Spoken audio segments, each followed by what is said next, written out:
Hello guys, welcome back to our channel. I hope you guys doing very well. आज का video में फिर से हम पेडागोजी के कुछ क्वेश्चन करेंगे, समझेंगे कि पेडागोजी को कैसे डील करना है। पेडागोजी सीटेट में ही नहीं, स्टेट लेवल पर भी पूछी जाती है। तो पेडागोजी को करने का एक ही तरीका है, वो मैं बता चुका हूँ। अगर आपने पीछे वाली वीडियो नहीं देखी है तो वो आप देख लेना, आई बटन में मैं उनका लिंक दे दूंगा। अभी तक हमने मैथ की पेडागोजी पढ़ी थी, अब हम सीडीपी की पेडागोजी पढ़ेंगे, कुछ क्वेश्चन करेंगे और समझेंगे कैसे क्वेश्चन आते हैं। ये जो पेपर है, ये जो क्वेश्चन आपको दिख रहे हैं वो प्रीवियस ईयर से लिए हुए हैं। कुछ क्वेश्चन हैं जो बहुत ज़्यादा इंपॉर्टेंट हैं, उनको करके देखेंगे।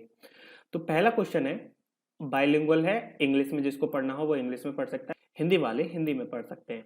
छात्र केंद्रित शिक्षा शास्त्र की क्या विशेषता है? छात्र केंद्रित मतलब कि कह रहा है चाइल्ड सेंटर्ड जो पेडागोजी है उसकी क्या विशेषता है।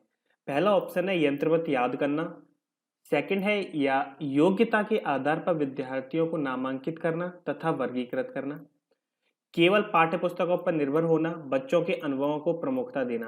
केवल वर्ड आया थर्ड वाला तो वैसे ही कट जाना चाहिए देख करके। यहाँ कह रहा है यंत्रवत याद करने के लिए, रोड टू मेमोराइजेशन, मतलब कि हम बच्चे को याद करने के लिए नहीं बोल सकते, रटने के लिए नहीं बोल सकते। योग्यता के आधार पर विद्यार्थियों को नामांकित करना और वर्गीकृत करना, मतलब कि लेबलिंग कर दोगे, कैटेगरी उनकी डिवाइड कर दोगे, ये हो गया निगेटिव। पहले तीन ऑप्शन हो जाते हैं गलत, बचता है बच्चों के अनुभवों को प्रमुखता देना, चाइल्ड चाइल्ड सेंटर पेडागोजी का सबसे बेस्ट। तो फोर्थ वाला ऑप्शन सही होगा। नेक्स्ट क्वेश्चन पे चलते हैं। देखिए ये क्वेश्चन है, काफी बढ़िया क्वेश्चन है, काफी बार पूछा गया है। संवेग एवं ज्ञान एक दूसरे से कैसे हैं? सन्निहित हैं, संबंधित नहीं है, पूर्णतः अलग है या फिर स्वतंत्र है? देखो संबंधित नहीं है, स्वतंत्र है, मतलब एक ही बात हुई, अलग अलग बोल रहा है, ये दोनों ही कट जाएंगे। पूर्णतः अलग, ये भी बात हुई कि स्वतंत्र है, ये भी। तीन ऑप्शन एक जैसे क्यों दे रखे हैं उसने? ठीक है, तो ऑब्वियस सी बात है संवेग और ज्ञान एक दूसरे में सन्निहित होंगे, मतलब कि emotions and cognitions are related हैं, इंटरवोन है विद किसके साथ? एक दूसरे के साथ, ईच अदर। ठीक है, नेक्स्ट क्वेश्चन पे चलते हैं। अगला प्रश्न है, in the constructive framework learning is primarily, मतलब कि संरचनावादी ढांचे में अधिगम प्राथमिक रूप से क्या है? अनुबंधन द्वारा अर्जित है, अवबोधन की प्रक्रिया पर केंद्रित है, यंत्रवत याद करने पर आधारित है, या प्रबलन पर केंद्रित है? कंस्ट्रक्टिविज्म मतलब कि रचनावादी होता है, संरचनावादी होता है, जिसमें बच्चा कुछ नया करके दिखाता है, अपनी मेंटल पावर को यूज करता है। तो याद करने पर तो नहीं हो सकता, थर्ड वाला ऑप्शन वैसे ही गलत हो जाना चाहिए। सेंटर्ड अराउंड रेनफोर्समेंट मतलब कि प्रबलन पर केंद्रित नहीं हो सकता। अनुबंधन द्वारा अर्जित, अर्जित नहीं होता है ये, तो अनुबंधन द्वारा एक्वायर्ड थ्रू कंडीशनिंग, कंडीशनिंग से कंडीशन से नहीं आता है संरचनावादी, तो ये भी हो जाएगा गड़बड़। देखो हिंदी में पढ़ने पर कुछ समझ नहीं आ रहा है, लेकिन यहाँ पर अगर आप इंग्लिश में देखोगे कंडीशनिंग, कंडीशन पे बेस्ड है, कंस्ट्रक्टिव मतलब बिल्कुल गलत हो गया। तो फर्स्ट वाला गलत हुआ, थर्ड वाला गलत हुआ और फोर्थ वाला। सेकंड वाला बचता है अवबोधन की प्रक्रिया पर केंद्रित है, focused on the process of meaning making, सबसे बेस्ट ऑप्शन है। मीनिंग मेकिंग जब करेगा, कुछ सेंसिबल बात करेगा, कुछ नया करने की कोशिश करेगा बच्चा, तो उस पर बेस्ड हो जाएगा संरचनावादी ढांचा। ठीक है, नेक्स्ट क्वेश्चन पे चलते हैं।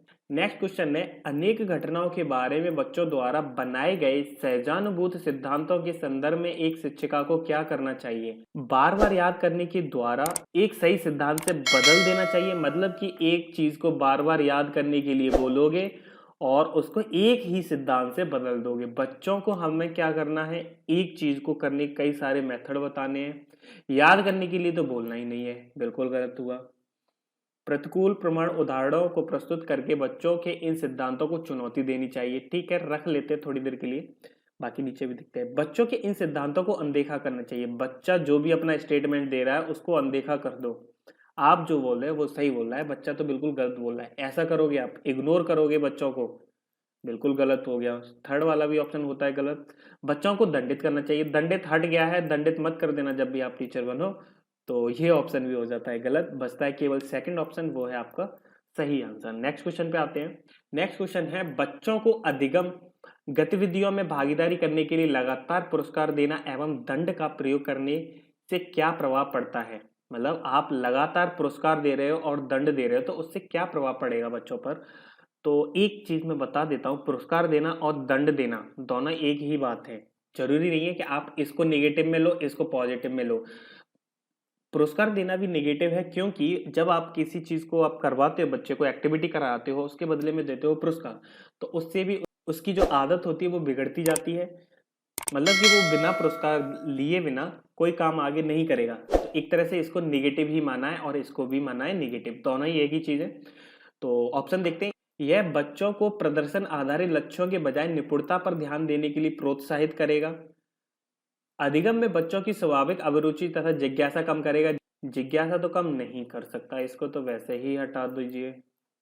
बाहरी अप्रेरणा कम होती है, आंतरिक अप्रेरणा बढ़ती है। इन दोनों में से कोई भी नहीं होगा, क्यों नहीं होगा वो भी देखते हैं। प्रोत्साहित करेगा, यह बच्चों को प्रदर्शन आधारित, मतलब कि अभी जैसे मैंने बताया कि जब कोई प्रदर्शन करेगा, बच्चा अपनी अभिव्यक्ति व्यक्त करेगा और उसके बदले आप दे रहे हो पुरस्कार, या फिर वो नहीं कर पाता है तो आप दे देते हो उसको दंड। तो जो प्रदर्शन करना होगा वो चीज क्या होगी, उनमें वो निपुणता पर ध्यान देने लगेगा कि मैं अगर ये कर लेता हूं तो मुझे पुरस्कार मिल जाएगा, अगर मैं ऐसा नहीं करता हूं तो मुझे दंड मिलेगा। ठीक है, तो फर्स्ट वाला ऑप्शन हो जाएगा बेस्ट। नेक्स्ट क्वेश्चन पे चलते हैं। अगला क्वेश्चन है, संरचनावादी सिद्धांतों के अनुसार अधिगम के बारे में निम्नलिखित कथनों में से कौन सा सही है। एक कोई सही है उसको बता देना है। किसके बारे में, संरचनावादी, कंस्ट्रक्टिविज्म फिर से आया है ये। अधिगम आवृत्तीय संबंध के द्वारा व्यवहारों का अनुबंधन है। अधिगम सक्रिय विनियोजन के द्वारा ज्ञान की संरचना की प्रक्रिया है। अधिगम पुनरुत्पादन एवं स्मरण की प्रक्रिया है। अधिगम क्या है, स्मरण की प्रक्रिया नहीं है, याद करना, रिकॉल। ये जो रिकॉल दे रहा है वो नेगेटिव वर्ड है, हट जाएगा, ये थर्ड वाला ऑप्शन हटा। यंत्रवत याद करना फिर से गलत हो गया, याद करने पे हम नहीं जा सकते, मेमोराइजेशन पे नहीं जा सकते, रिकॉल पर नहीं जा सकते। अब बचते केवल दो ऑप्शन, फर्स्ट और सेकंड। अधिगम आवृत्ति संबंध के द्वारा व्यवहारों का अनुबंधन है, मतलब कि ये कह रहा है कि जो अधिगम है, जो आपकी लर्निंग है, वो क्या है, अनुबंधन है। अनुबंधन नहीं हो सकता, कंडीशनिंग नहीं हो सकती। ठीक है, कंडीशन पे नहीं जा सकते हम, तो ये गलत हो जाएगा। ये कह रहा है कि learning is the process of constructive of knowledge by active engagement.